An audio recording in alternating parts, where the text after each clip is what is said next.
joining us today on the Women's Franchise Committee podcast, Her Success Stories of Women in Franchise Leadership.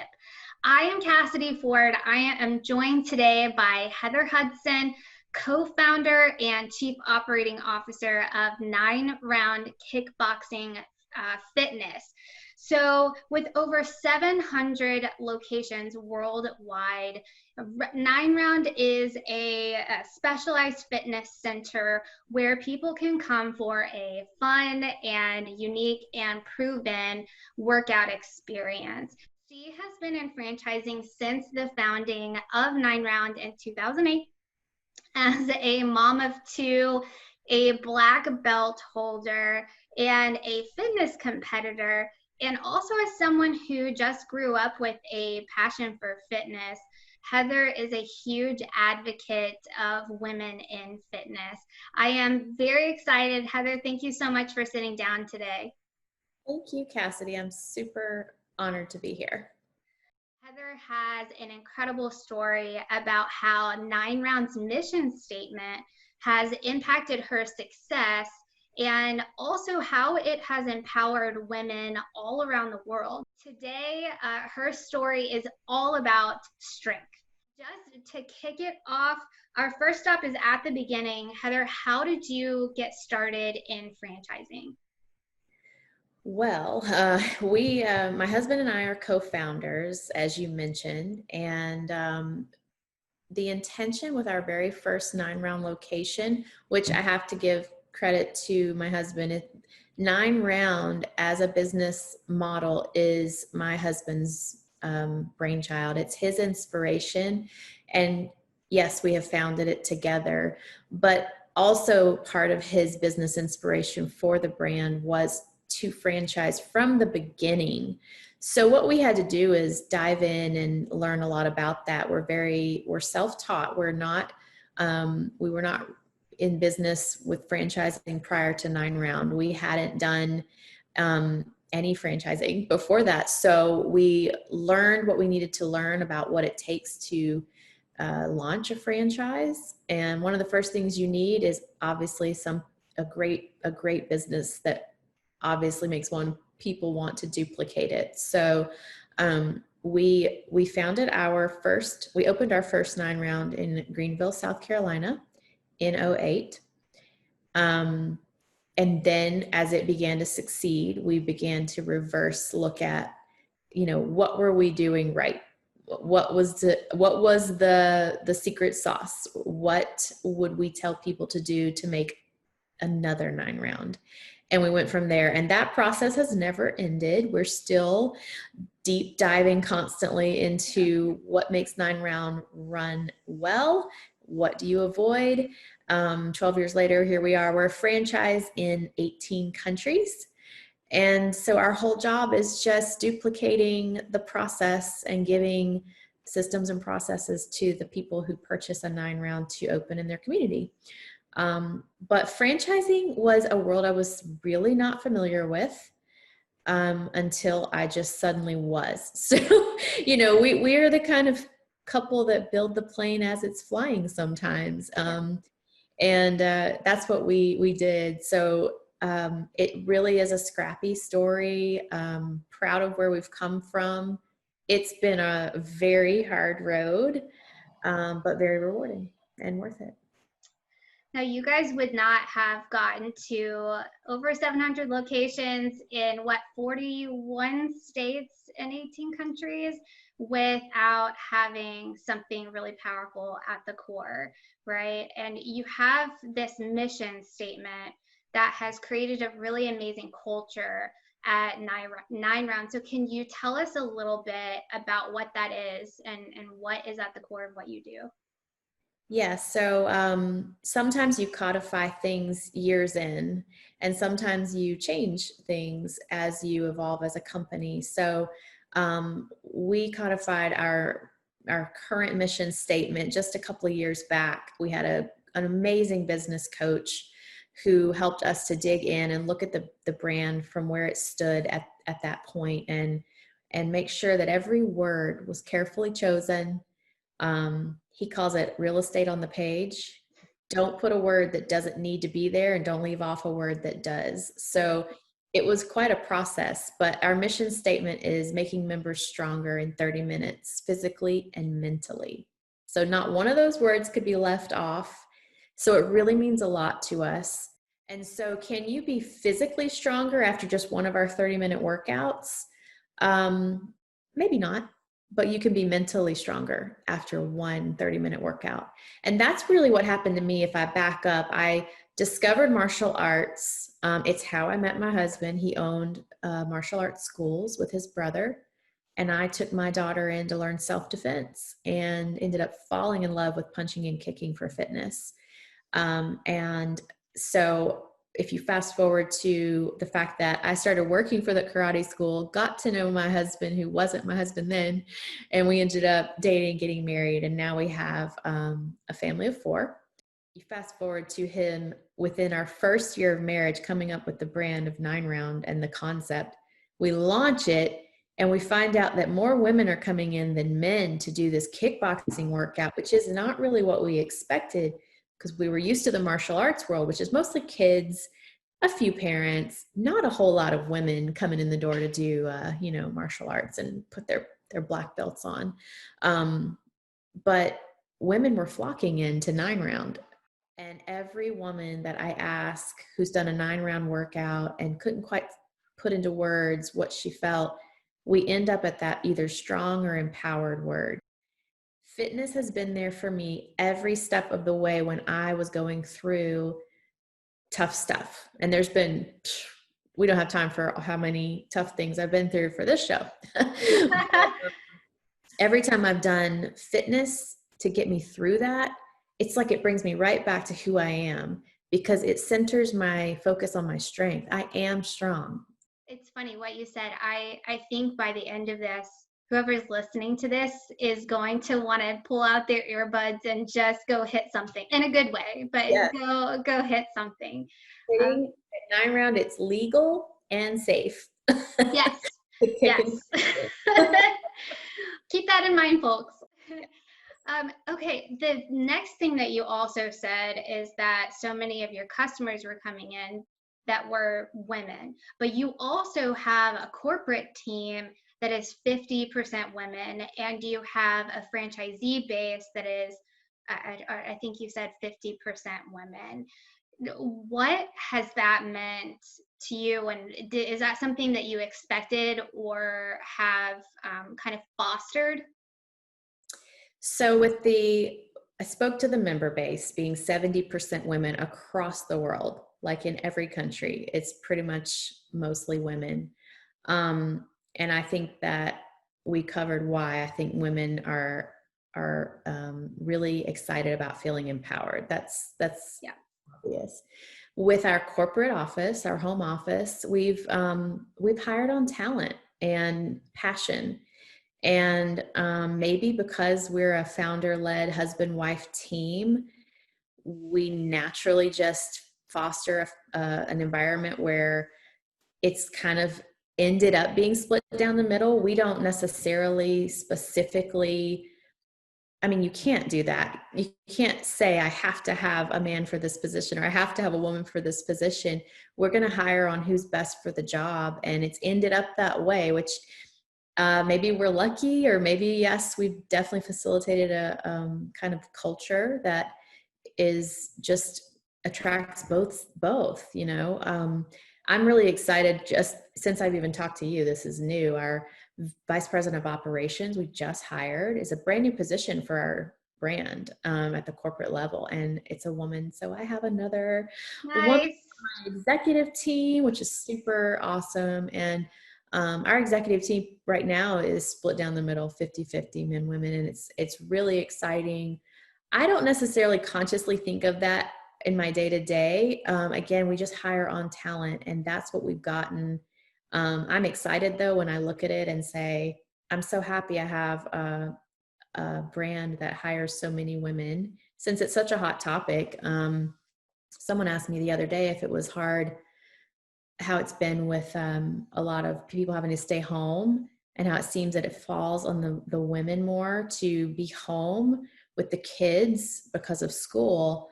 And I said, I can't speak to other companies. We don't have that happening in our company because we're working with everybody as much as they need to. And it appears that all of our married women have awesome spouses that are also pitching in just as much. So maybe it's a culture thing. We just attract those types of people. When it comes to the ownership base, we have a lot of husband and wife teams. And I think that might be because they meet, we attract people like Shannon and myself, my husband, where they say, oh, look, a husband-wife team working together, we can do it too. And it works really well. We have quite a few spouses that are owners. And then sure, we have women owning solo and we have men owning solo. So it has ended up being kind of right down the middle again with the ownership base. I do believe that I said we get lucky, but I do believe we facilitate a culture that encourages inclusion and diversity. And so we probably end up attracting that because that's just the kind of people we are, the kind of company we strive to be. Right. You, first of all, you are part of a husband and wife team, and a husband and wife team who founded a franchise. And you have this mix of women who are solo franchisees in your system, and then this husband and wife mix of franchisees. What do you think the difference is between maybe a woman who is going at this on her own, strong women, by the way, and then what's the different dynamic of doing that as a couple? I don't think there's a wrong way to do it. I think it's whatever works for you. We also have women that are married and still do the business solo. It's different for everybody. I can't imagine it not being that way with my husband and myself, because we've really, after 12 years, you really know your lane, and we're really happy in our lanes and we're comfortable, and it feels like a really well-oiled machine at this point. We have this great dance back and forth of vision and implementation, and support each other. So I love it. Has it had tough moments? Of course. And has it been worth it? Yeah, it's so rewarding. It doesn't mean it's for everybody. Totally not for everybody. But if it works great for you, do it. If you know you're a solo owner, do that. The dynamic is different, I'm sure. And the reward is different. If you do something all by yourself, it's all your reward. If you share the reward with a spouse, then you share it. They're both right. Just depends on who you are. And I ask you that question because we don't just have franchisors, or throughout the entire franchise community, we have people tuning in, people who are thinking about franchising. And so that's a really, you said hot topic earlier, but we're going through some really unprecedented times. And so a lot of people are considering this in all stages of life, right? Speaking of that, your mindset and your culture that you talked about, how do you think that has played into the way that your brand and your community has maintained perspective during this crisis or any crisis? Oh, wow. That's a big question. If you remember a second ago, I mentioned we were founded in 2008. I think I mentioned that. You did, So yeah. if anyone remembers that fantastic financial year, then you can understand the kind of mentality we have. So starting a brand that didn't exist during a recession, some would call crazy, but we were not distracted by what was going on in the market. We just knew we would make it work. There was no plan B. I have since coined the phrase, and maybe someone else said this too, but I say if you have a plan B, it interferes with plan A. So don't have one. That worked for us. That might not work for everyone at home. If you have something to fall back on, you may let up on the gas just a little bit. We didn't have anything to fall back on, so it had to work. And we made it a success. So we started in financially turbulent times. We like to say now, we were kind of made for this. So we're not going to back down. We are fighters. We're a fighter brand. Our owners are fighters in life, and our members are fighters too. So another thing, back to the mission statement, stronger physically and mentally, we've had discussions about that since we codified that. And we've said things like, everyone's fighting something in life. Like, I don't know what your yesterday looked like, and you don't know what my last week looked like. Well, last week was hard. And everyone you meet is fighting something. There's no one immune to tough times. And now we all know we're fighting this virus, this pandemic. Obviously, the whole world is fighting that together. But even if that wasn't the case, everyone's fighting and battling something every day. I believe it just all comes back to the fighter mentality. First, starting with my husband and myself, then our home office team, they are all fighter mentality as well. Our franchisees are fighters. And so when it trickles down like that, we're all going to make it. We're going to be strong together. We're going to fight together. We're not going to quit together. And it's just not an option to lay down. It's just not in our DNA. It's not even a thought. It's just, we will get through this. How will we get through this? Here we go. Yeah. Keep going.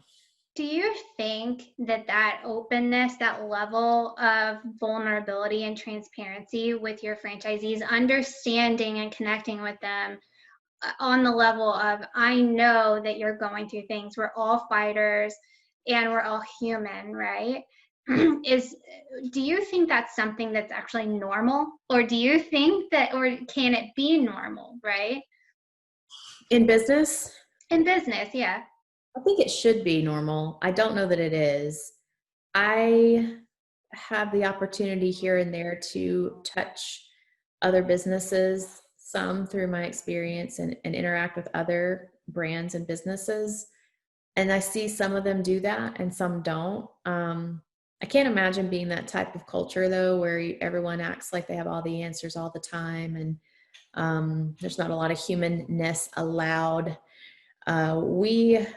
I feel like we definitely allow for the human factor in our corporate staff, in our franchisees, and in ourselves. And I think that is something we've developed over the years. I've enjoyed getting more comfortable being more vulnerable, because it takes a lot of pressure off.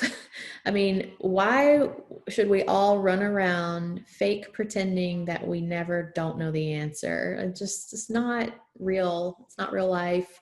It's okay to be wrong. It's okay. I'm happy to be wrong there. So what is the answer? Let's figure it out. You told me once, if you have a flaw, that people around you probably already know it. Yeah, I remember that. We were talking about bettering yourself. I think I'm a big advocate for self-help and taking care of your mind, and always growing, always trying to be better. And that will mean a grueling process of looking at your flaws. It's not fun. It's the reason a lot of people avoid it, like run for the hills rather than look inside themselves. It's usually not really pretty, or you would look at it easily. It's a process. It's hard. But what I said, I think, was we kind of fool ourselves that if we don't look at it, no one else will know we have this problem either. But I was thinking, a lot of times everybody around you already knows that you're fill in the blank. You're the last one to figure it out. So you may as well just do it. And, try to get over it and just work on it and do better. So yeah, I'm a big, huge mental health, if you haven't noticed, is a big passion of mine. And I think it takes a lot to work on it. Fitness is one way. And I think there's a deliberate effort needed to dig into the mind. It's the most complicated thing. I say it all the time. Humans are so complicated. Like, we make easy things hard. And it's because we have these little issues that buried inside. I'd prefer to dig those up and out if I can. And so I strive to do that. I think that's a process that never ends, though. Never ends. Some of the bravest women that I've known, or the biggest fighters, to put it in that perspective, have been the women who have had to set aside, I don't know the word to describe it, but they have had to focus on their mental health. And something that you've also said to me is about habits, and that none of us are perfect with our habits, and that inward reflection and being able to have the self-awareness and know that the world is not black and white, and accepting that, being okay with risk and failure. And that's been kind of a hallmark, right, of some of the ways that you've grown over the years. Yeah, I really like things the way I like them. I'm not a fan of the gray area. I don't like it. I like black and white, and that's not a thing. It's not a place you can live. So life is mostly filled with the gray areas, and you can create, docs and strat plans and processes all day with black and white, and there's still going to be gray that comes in. And I've just accepted that. Trying to not believe that that's the case is a losing battle. It's a futile exercise. You are wasting your energy. I've learned that, and I've gotten more on board with being flexible, and especially this year. So, franchising by nature is, here's the playbook to run this business. Don't deviate from this playbook. Thank you. That's franchising. With this year, there's no book I can't turn to. What do you do when COVID does this? So we've had to stray from the manuals. We've had to create new operational procedures and approve them and say, it's a little bit of an open book in some areas. We are making some of this up as we go, because all of us are. There was no prep for this. How we run our business, for instance, it is a circuit. That's one of our key differentiators in the marketplace, is the fact that you don't have to ever set an appointment as a member. You come in whenever you want and start your 30-minute session right then, which is super cool. I mean, you could have 18 people at once, and some of them just got there and some are leaving and some more come in. And so that was the world, a year ago for 9 round. Uh-huh. And now we've had to switch. We had to switch to class times for a while, because we had to control how many people were in the building at a time once we reopened. And that was it just felt weird. It was just, we've always been no class times. This is so odd. It truly was. But if we weren't willing to do that inflexibility wouldn't serve us. So we did it. We came up with a booking module for our members to use. And some stores don't need to use them anymore. Some studios are able to go back to the circuit and are able to still control the capacity that way. And some studios still need it. So now we have a hybrid, some using something and some not. And that's, again, not generally how franchising works. Everyone's doing the same thing. But being flexible and saying, hey, California's needs right now are different than Florida, and that actually is true. So we've been very flexible. It's actually not so bad living in the gray area. I thought it was so awful. I ran from it for so long, and it's not nearly as scary as I thought it would be. Well, there's definitely a lesson from experience and leadership, for sure. During the pandemic, this has all been so crazy, right? But you're not just a leader during a pandemic, you're also a mom. And this idea of leadership by example, what have you learned just from 9 round and the mission that you guys have had about being a leader in your family, or vice versa? Online school is probably harder than the business part. I am not having fun, and neither is my son. My daughter's in college and she is good to go, but my son's 13, 8th grade, and online school is not easy for either one of us. I think we finally got in a groove. The first quarter was hard, but we're in a better groove now, thank goodness. But we shared our own feelings about it. We all agree this isn't easy. This isn't always fun. Here's what we do with work, and you need to put things in your calendar and little life hacks like that. But I think being an example to your kids is partly admitting that you're not having an easy time either. Right. They think, like, kids think parents always have it together, and admitting that that's not true can help humanize you, I guess, to your kids as well. But I don't have it all worked out yet with the online school. It's a work in progress, but I do think we are coming up for air, and the second quarter is starting better than the first one did. You work out as a family, don't you? Yeah. So now that my son is 13, he's more interested in working out, which is fun. So he'll go to 9 round with us, and he likes to lift weights here and there. There's a funny story about how you kind of showed him how the world works a little bit on lifting weights, right? Oh yeah. When we were warming up, my husband did a warm-up set, and then I did the same weight. And my husband went up in weight after that, for the record, but I squatted a pretty big amount, and my son had been just learning to squat and hadn't quite gotten as heavy as I was about to do. And he said, "You can squat that?" And I was like, "Oh, please step aside, child." Yes. I was like, "Move over. I'll show you." And I think he was a little surprised that I could squat that heavy. But yeah, he's learned a lot about how, you look at something, you don't know how heavy it is until you try it. And he knew how heavy that was, that I was squatting, and he was impressed. So I was like, yeah. Raising your sons about how to treat women by showing them what women can do, right? Yeah. And I don't think he will ever even have to think about it, Right. because he's been raised in a house that has leadership from mom and dad, and business success of mom and dad. And he gets to see us talk about work.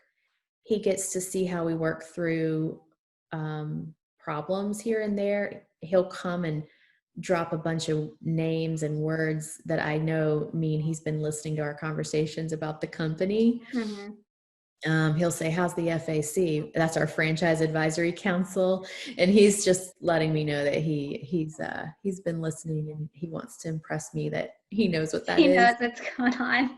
Yeah, yeah. So he won't have to think about it. I think that it will be effortless for him to always know that men and women created equal and can do the same things. It won't be a thought in his head, which is super awesome to me. He's being raised in a time of progression, and I like that. He's getting to see women run for office, and there's just so much talk of it being all about equality and opportunity. And we were raised differently, you and I even, and Mm-hmm. that's not that long ago. So I'm just excited that he's getting to see such progression in his lifetime, and not, even 50 years ago, what a different world we lived in, and even in my lifetime, what a difference I've seen happen, and the kind of growth of mentality of people. And he won't have to deal with some of that. We still have a long way to go, obviously, as Right. a human race, but I believe he's seeing great things happen that are making history. And again, all he'll ever know is my mom did just as much as my dad in the business world, and he'll end up just thinking that that's the norm, which is awesome. What do you think as we're progressing, what do you think the future looks like for women, for women who are pursuing business ownership? I guess what advice would you give them in the context of where we are today? Well, I think the climate we're in supports women more than ever. There's more resources than ever. There's more encouragement for women to do business or do anything, really, like do what you want to do. That message is just being like blasted across the planet, which is awesome. So I would say in a lot of ways it could be easier than ever to just find the opportunities because it's so much on the forefront of people's minds. That said, business, whether you're a man or a woman, is never easy. So just be ready for that. No matter what's going on in the political or economic climate, it's still going to be hard. And it can still also be a success. I mean, I've never believed that my business success would be based on any political agenda or economic climate. Like, we are going to make our own destiny. And so I would encourage, don't think now's not the right time. The time's right whenever you are ready. On that note, you're never really truly ready. So for any moms out there that have kids, you weren't really ready ever. But when you had a child, you grew with it and you did what you had to do to become a great parent. You can plan all day, you can read all the books, you can stock up on the best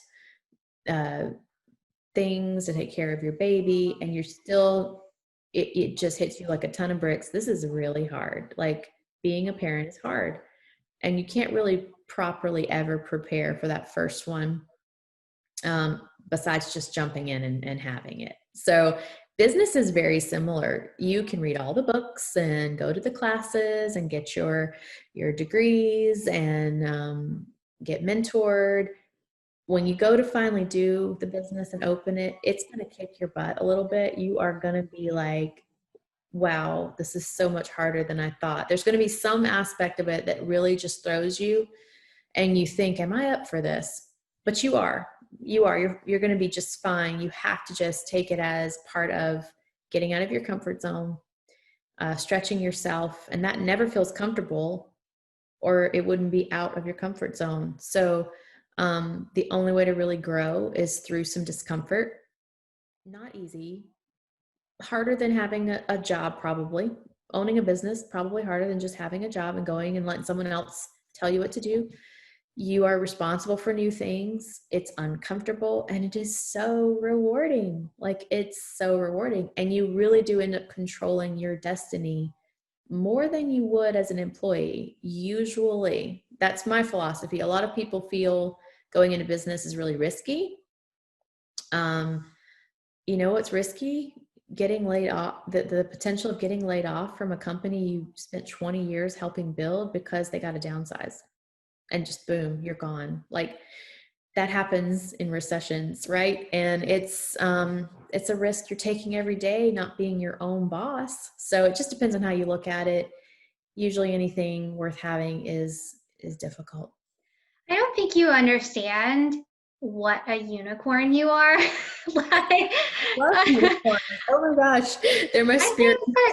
No, definitely, like, just the idea and the thought process that you guys and the effort that you put into digging deep and understanding that connection between what I would say body, mind, and soul, right? That's my familiarity with that, and that mental and physical connection, and just how pervasive that is throughout your entire life. And you're just this beacon, right?